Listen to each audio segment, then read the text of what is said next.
When I turned 18, my parents told me to leave home. Now, at 30, I find myself without a place to live. My parents lost all their money, and I'm left on the streets. They never really wanted me. I was just an unexpected addition to their lives. When I was young, life was good, but things changed as I got older. My parents seemed less interested in spending time with me once I wasn't so cute anymore. They were always busy with their business, which was like their whole world. I didn't have any other family nearby, so TV and my teachers were like my family. Even on my birthdays, I often felt alone because my parents were too busy to celebrate with me. They just gave me money to buy whatever I wanted. Christmas and back-to-school shopping were pretty much the same story. We barely had a Christmas tree after I turned 10, but I managed to persuade my parents to get a fake one that I could set up and take down each year. If I had to paint a picture of my parents, they'd be the type who dress in black, enjoy their wine, and have a snobby attitude. The last time I saw them, they hadn't changed much, except my dad had started wearing a toupee. When I turned 16, I asked my parents if I could work part-time at their business, but they said there were no openings. It felt like they didn't want me there. Then, when I turned 18, they expected me to leave home since I was an adult. I was still in high school and working part-time, barely saving for college. Soon after graduation, they gave me an eviction notice and didn't help me move out. I had to rely on a friend's dad for help. I ended up in a rundown apartment, working in retail with no time or experience for college. Just a few months later, I got fired from my job because my manager seemed to have a grudge against me and kept writing me up for trivial reasons. I can't even recall what they were anymore. But I wasn't the only one treated unfairly. I reported the manager to corporate along with others who had similar experiences. Corporate investigated and eventually fired the manager for various reasons, although they kept most of it under wraps. I heard rumors about cigarette theft being one of the reasons, considering the manager was a heavy smoker. Despite corporate's actions, they refused to rehire me, only changing my termination to a layoff on paper to keep my reason clean. It seemed like they didn't want to give me another chance. I quickly ran out of money due to poor financial management and struggled to find steady work, leading to losing my apartment.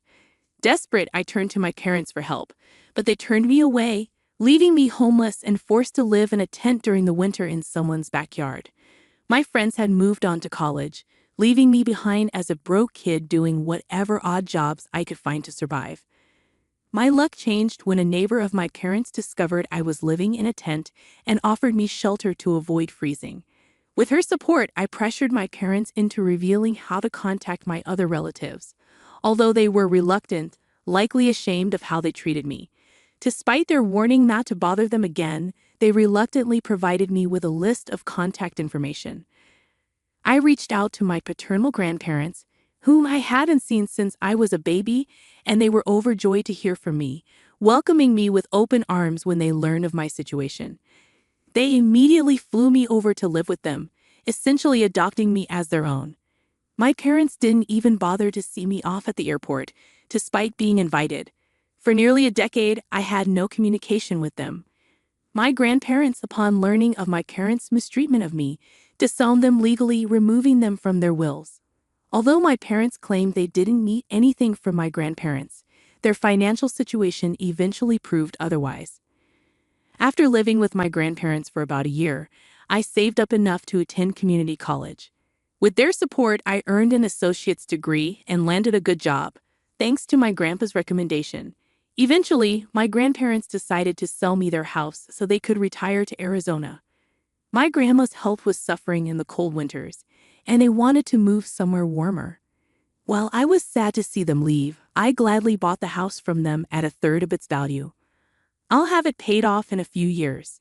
My job requires me to travel frequently, keeping me away from home for weeks at a time, but I enjoy the adventure. Right now, I don't have any pets or a girlfriend. I'm focused on my career. However, I hope to find companionship in the future once I have some stability. I don't want to remain a solitary bachelor forever. Returning home after more than 2 weeks away in late 2020, I was startled to find an unfamiliar white van parked in my driveway.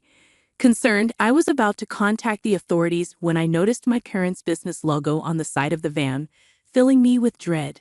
To my disbelief, my parents had broken into my house and were making themselves at home. Despite my anger, they greeted me casually, as if nothing was wrong. I demanded they leave immediately, but they refused, arguing that it was my grandparents' house. I reminded them that they had sold it to me upon retiring, a fact they would have known had they been involved in my life. However, they persisted, claiming it was their right to stay as it was originally their parents' house. Frustrated, I retreated to my bedroom, locking the door, and called the police. When the police arrived, they were unable to resolve the situation.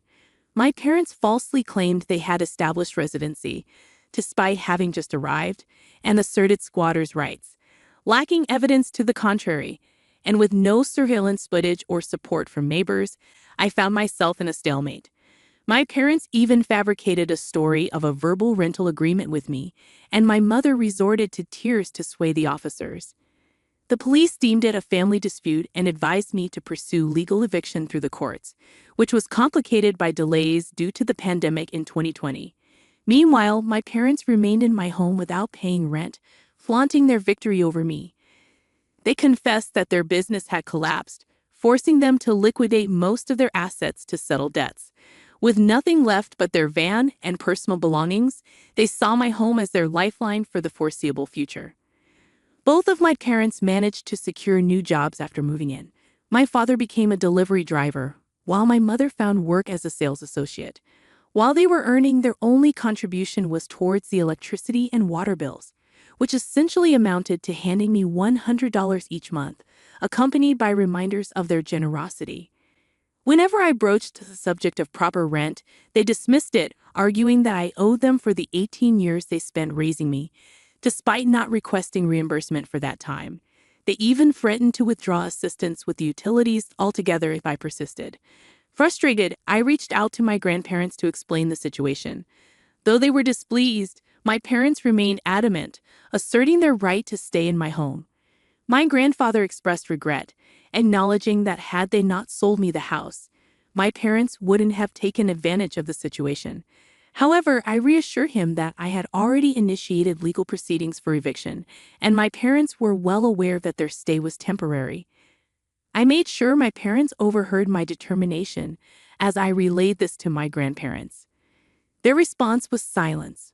My father, occupied with his delivery job 6 days a week, often kept his distance, clearly discontent with the work. Meanwhile, my mother attempted to assert control over my home during her free time. She insisted on rearranging my living room and even pushed for my parents to claim the master bedroom, arguing they deserved it as my parents. I rejected both demands, asserting that they were not entitled to special treatment and emphasizing that I did not owe them anything simply for raising me, a basic parental duty. It was evident they were trying to assert dominance to prevent eviction. After 4 months, in early 2021, I resorted to legal action against my parents for squatting. Despite their resistance and attempts at manipulation, claiming former ownership by my grandparents and citing their $100 monthly contribution, the lack of a formal rental agreement worked in my favor. Recognizing their futile attempts, the judge ordered their eviction within 30 days. They had no rightful claim to my house. After the court ruling, they confronted me, expressing disappointment for evicting their own flesh and blood. I couldn't help but laugh, seeing the irony in their words, and labeled them as hypocrites for their previous actions toward me. Their lack of concern for my well-being spoke volumes about their supposed parental love. I owed them nothing. They attempted to lay claim to everything that was mine, but their actions hardly reflected those of loving parents. I confronted them, calling them out as snobby, deceitful narcissists, and warned them to prepare for their departure, as I wouldn't hesitate to involve the authorities if necessary. My father's anger was palpable, but my mother intervened, preventing any further escalation. With sneers and tension thick in the air, they eventually left. The final month was fraught with attempts to guilt me or ignore me altogether. I marked each passing day on a calendar in the living room, eagerly anticipating their departure date, which I circled in red. I vividly recall the relief of March 2nd, the day they were finally gone.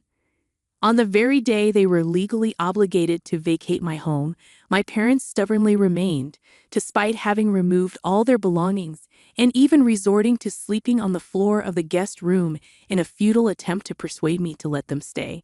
They only began searching for an apartment after the court's eviction order was finalized. My mother struggled for weeks to secure a place, eventually settling for a small and subpar studio apartment in a neighboring city due to the limited options available on short notice. The situation bore a striking resemblance to my own experience at 18, adding an ironic twist to the ordeal. I drove my mother to see the apartment, and it was in dismal condition.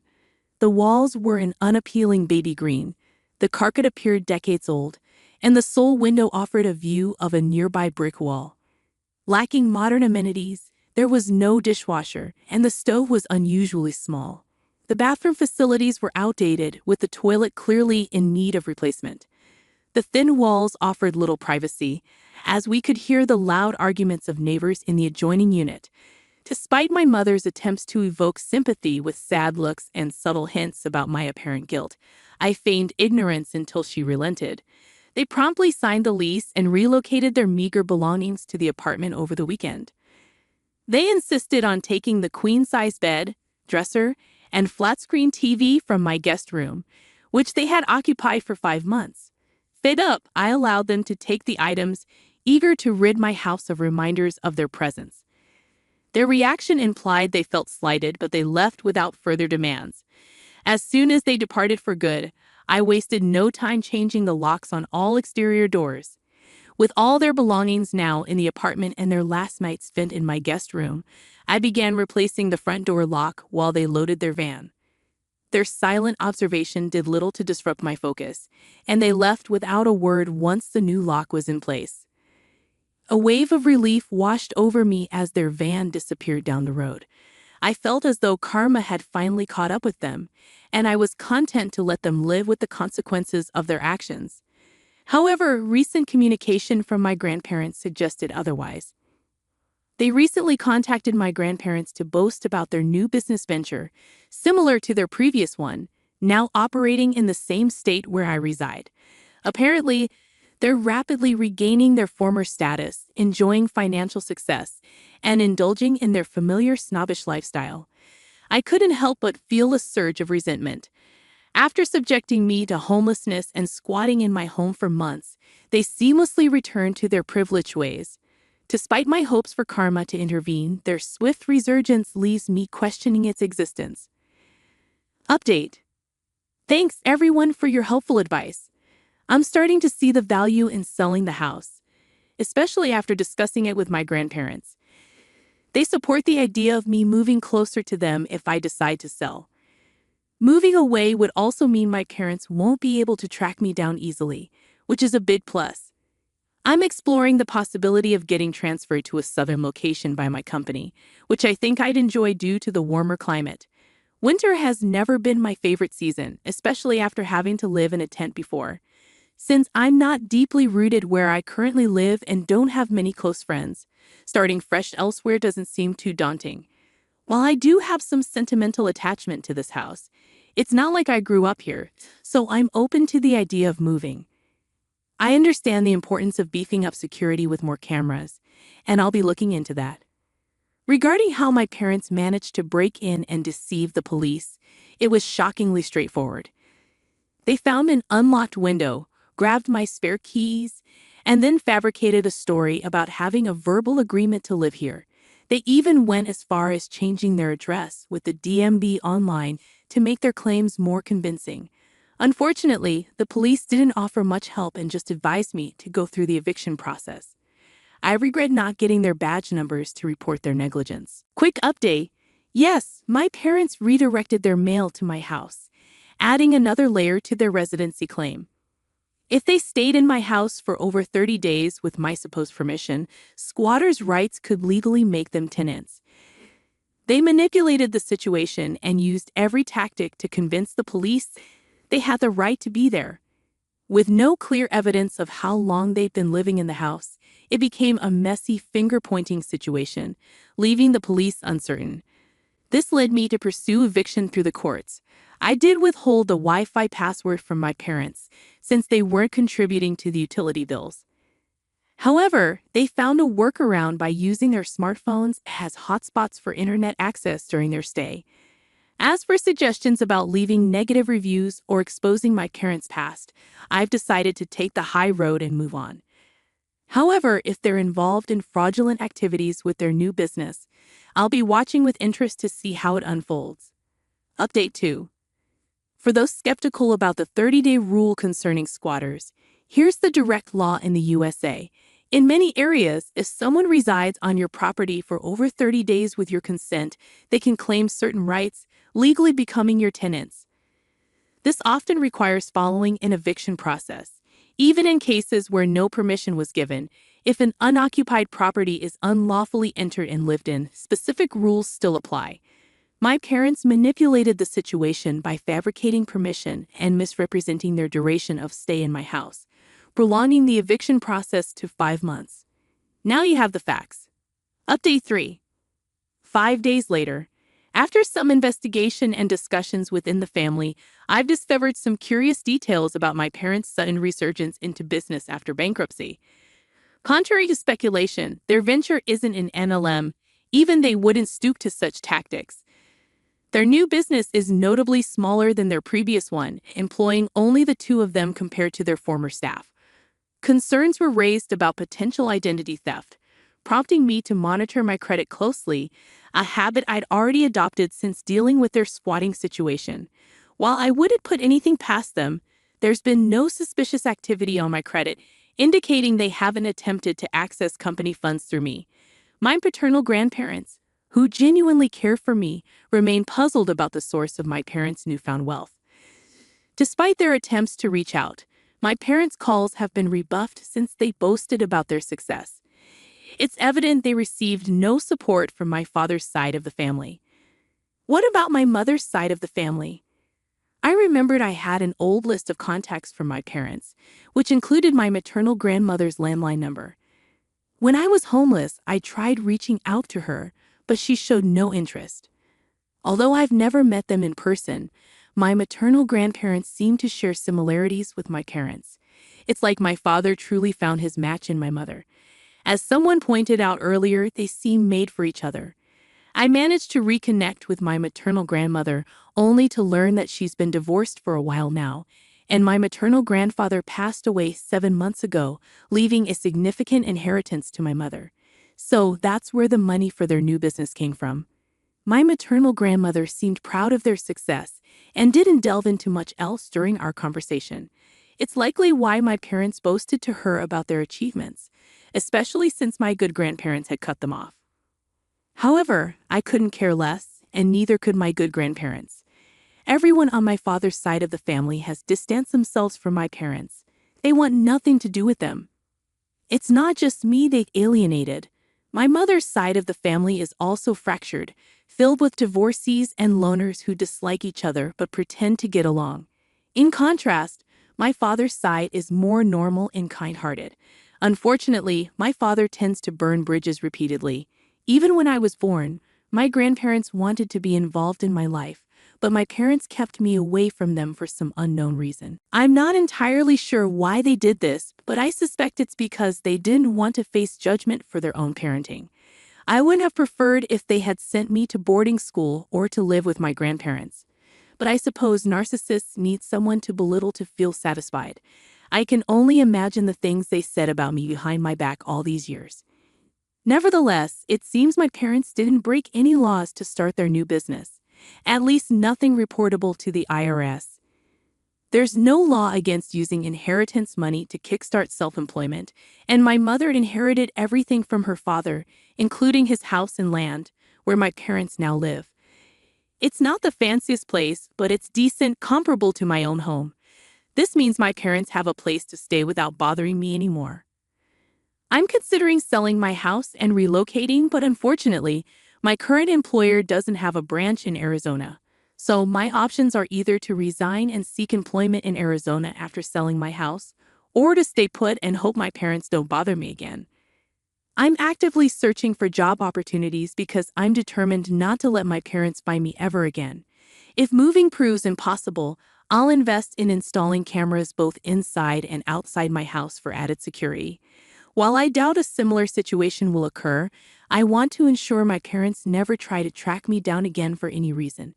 If they need assistance in their old age, I won't be there for them. They'll receive what they gave, nothing. They're dead to me, and the rest of my father's family feels the same way. If I ever have children or stepchildren, I'll make sure I never become like my parents. No child should endure what I did.